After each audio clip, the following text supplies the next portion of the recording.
पहले जरा जल्दी से कांग्रेस के प्रवक्ता प्रियंका गुप्ता का रुख कर लेते हैं और उनसे समझते हैं। प्रियंका जी, मुझे आपसे तो ये सवाल पूछना है कि अभी कल ही आपका प्रतिनिधिमंडल संभल जाने की तैयारी में था, पुलिस ने उसको रोका। अब खबर ये आ रही है कि राहुल गांधी, प्रियंका गांधी कल जाना चाह रहे हैं संभल। क्यों?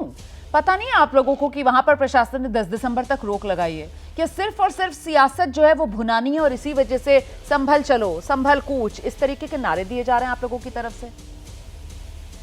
देखिए रुमाना जी, सबसे पहले तो मैं ये कहना चाहूंगी कि जो रोक लगाई है वो पूरी तरीके से अलोकतांत्रिक है, अनैतिक है। किसी के आंसू पोंछना अगर गुनाह है तो ये गुनाह पक्ष करेगा। विपक्ष को उत्तर प्रदेश की जनता ने बहुमत देकर लोकसभा के चुनाव में सीटें दी हैं। अगर हम ये भी नहीं कर सकते तो फिर किस लिए है? जनता का प्रतिनिधित्व तो अगर हम संसद में बैठ के कर सकते हैं तो हम सड़कों पर भी कर सकते हैं और हम लोगों के आंसू पोंछने के लिए उनके घर तक भी जा सकते हैं। ये रोकने की मंशा क्या है? जब इन्हें जरूरत थी रोकने की, जब इन्हें थी शांति बनाने की जरूरत, तब तो शांति बना नहीं पाए। तब तो ये गोलियां चला रहे थे, वहां ठाए ठाए चल रही थी। और इनके नेताओं के बयान तो सुनिए, गोली मारो जैसे बयान तो ये देते चले आ रहे हैं। अभी यहाँ पे मनु दागर जी कह रहे थे कि जो संसद का सम्मान करना चाहिए, कानून का सम्मान करना चाहिए। अरे वही तो सवाल पूछ रहे हैं कि प्लेसेस ऑफ वर्शिप एक्ट अगर बना है इस देश में और वो कानून संसद में पारित हुआ है तो उस कानून का उल्लंघन क्यों किया जा रहा है? लगातार इस तरह की जो पिटिशंस हैं वो क्यों लगाई जा रही है और क्यों उन पर सुनवाई हो रही है? ये सवाल तो उठ रहा है ना। भारतीय जनता पार्टी की मंशाओं को पूरा करने के लिए और इस देश में बहुसंख्यक और अल्पसंख्यक के बीच में जो खाई है उसको बढ़ाने के लिए लगातार निचली अदालतें जिस तरह का रवैया अपना रही है वो देखते बन रहा है। आप बताइए क्या विपक्ष को बिना सुने हुए क्या या दूसरे पक्ष को बिना सुने हुए जिस तरह से तत्काल एक डिसीजन दिया जाता है, उसके बाद सर्वे करने टीम पहुंच जाती है और सर्वे करने के समय वहां पर मौजूद जितने भी अधिकारी हैं, क्या उनके पास सूझबूझ नहीं थी? क्या वो इस काम में पारंगत नहीं थे? मैं सवाल पूछना चाहती हूँ, जिस तरह की घटना का अंजाम लिया, 4 लोगों की जिंदगियां चली गई, उसकी जिम्मेदारी कौन लेगा? वहां का प्रशासन लेगा या जिला अदालत लेगी या इस देश की सरकार लेगी या उत्तर प्रदेश सरकार लेगी? जब किसी को तो लेना पड़ेगा ना। 4 लोगों की जिंदगी इतनी सस्ती और इतनी मामूली नहीं होती। इन सवालों का जवाब देना पड़ेगा और सवालों का जवाब देगी भारतीय जनता पार्टी। ठीक है, लेकिन मेरे सवाल का जवाब तो आपने दिया नहीं। आपने बड़े आराम से कह दिया कि साहब अलोकतांत्रिक। आपके नेता तो बिल्कुल वो संविधान की लाल किताब, छोटा वाला जो पॉकेट बुक वाला एडिशन होता है, उसको हाथ में लेकर घूमते हैं। आप अलोकतांत्रिक कह रही हैं। आपको पता है ना नियम कानून कायदा क्या होता है? जो स्थानीय प्रशासन है वो कानून व्यवस्था का हवाला देकर वो फैसला ले सकता है, जानती है ना आप इसको अलोकतांत्रिक करार दे रही हैं। कैसे? मतलब अपनी सहूलियत से किसी भी चीज को अलोकतांत्रिक कह देंगे कांग्रेस के लोग, अपनी सहूलियत से किसी भी चीज को तानाशाही कह देंगे कांग्रेस के लोग। विपक्ष को क्यों नहीं जाने दे रहे आप संभल? बताइए क्यों रोक रहे हैं वहाँ के लोकल सांसद? प्रियंका जी जल्दी से, उसके बाद में विक्रम सिंह जी का रुख करूंगी और फिर के शर्मा जी बहुत देर से अपनी बारी का इंतजार कर रहे हैं, संयम से वो सबको सुन रहे हैं। जल्दी से प्रियंका जी। माया जी, मैं सिर्फ पता कहना चाहती हूँ, अगर किसी के आंसू पोंछना गुनाह है तो ये गुनाह विपक्ष करेगा।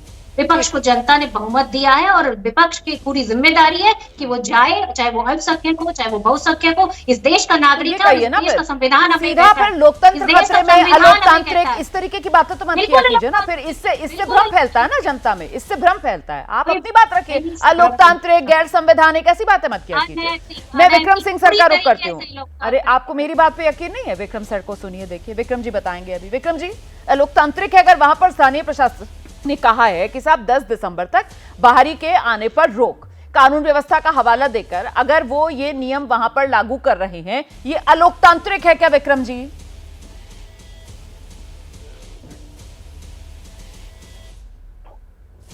तो आप देखिए, पिछले 50-60 साल से जब से मैं सर्विस में आया था तब से तो यही व्यवस्था कि कहीं दंगा अगर होता है तो बाहरी लोगों के, विशेषकर राजनीतिक व्यक्तियों के आने पे रोक लगती है, क्योंकि वो मरहम की जगह घाव को कुरेदते हैं। और एक भारतीय होने के नाते एक आंख से जो पानी निकले वो आंसू है, दूसरी आंख से निकले उस तरफ हमें देखना नहीं है। आप अपने पाखंड और अपनी बात की जो वैचारिक दरिद्रता है उसको समझ लें एक बार, क्योंकि आप बहुत जगह जा सकते थे लेकिन आप चुन करके राजनीतिक पर्यटन तो आपने किया, लेकिन जहां हर जगह जाना चाहिए था, दोनों आंख की तरफ जाना था, तो आपकी बौद्धिक इंटेलेक्चुअल डिसऑनेस्टी तो साफ दिखाई पड़ रही है। अब मैं एज इंडियन नहीं, एज मैं प्रोफेशनल बताता हूं। प्रोफेशनल ये है कि बाहरी तत्वों के आने पे, क्योंकि जिस तरीके की आपने बातें की हैं और वो नमूना अगर है, हम अधिकारियों की लिस्ट बना रहे हैं, हम लाल रोशनाई से अधिकारियों कर रहे हैं। अधिकारियों नोट कर लो, जब सरकार बदलेगी आप धमकी दपाटे की बात करते, उम्मीद करते हैं कि आपको वहां आने दिया जाएगा।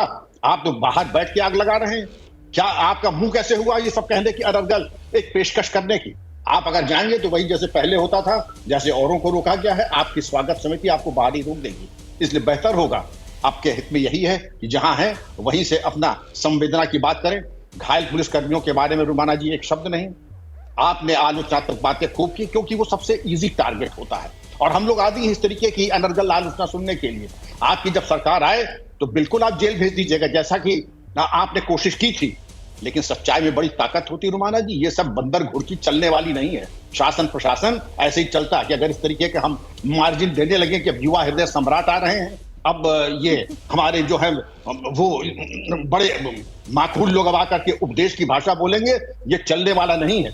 जब दंगा होता है तो प्रशासन नंगी तलवार हो जाती है। सर एक सवाल का जवाब दे दीजिए, उसके बाद मैं बाकी मेहमानों का रुख कर रही हूँ। समाजवादी पार्टी की तरफ से खासतौर से कहा जा रहा है, कांग्रेस भी ये बात कह रही है कि साहब स्थानीय प्रशासन से वहां चूक हो गई है और दरअसल अपनी चूक को छुपाने के लिए, झूठ को छुपाने के लिए ये बाकी नेता जो पहुंचना चाह रहे संभल, उनको आने नहीं दे रहे हैं, ये सच छुपा रहे हैं।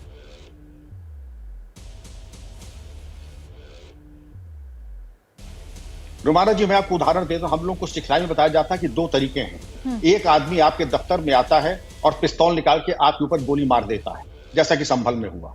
एक होता है कि आदमी आता है, जेब में जब हाथ डालता पिस्तौल के लिए, वहीं पे चार आदमी उनको लिटा देते हैं, पिस्तौल छीन लेते हैं, उनकी होती है सेवा और जाते हैं अंदर। पुलिस का काम ऐसे ही होता है कि पहले एंटिसिपेट कीजिए, ये जेब में हाथ क्यों डाल रहा है, और जेब में हाथ डाला तो वही मैं रियल लाइफ बता रहा हूँ, आपकी हाथ जेब में जा नहीं पाएगा, उसके पहले ही अगर अलर्ट पुलिस बल है आपको वहीं पे निष्क्रिय कर देगा। और हमने ये कहा ना, जैसे नेपोलियन का था, हमें कोई परी आके कान में नहीं बताती है कि हमें क्या करना है, हमको पहले से backup for backup for backup for backup, 4 level का बैकअप होता है। तो हो कैसे जाएगा दंगा? अगर हम बिल्कुल अपने काम में पारंगत हैं, माहिर हैं और पुख्ता हैं, दंगा नहीं हो सकता है। जब 2 दिसंबर 1992 को, 6 दिसंबर 1992 को नहीं हुआ तो आज भी हम अवॉइड कर सकते थे। बिल्कुल अवॉइड किया जा सकता था, लेकिन ऐसा हुआ नहीं और वो दाग दंगे वाला संभल पर लग चुका है।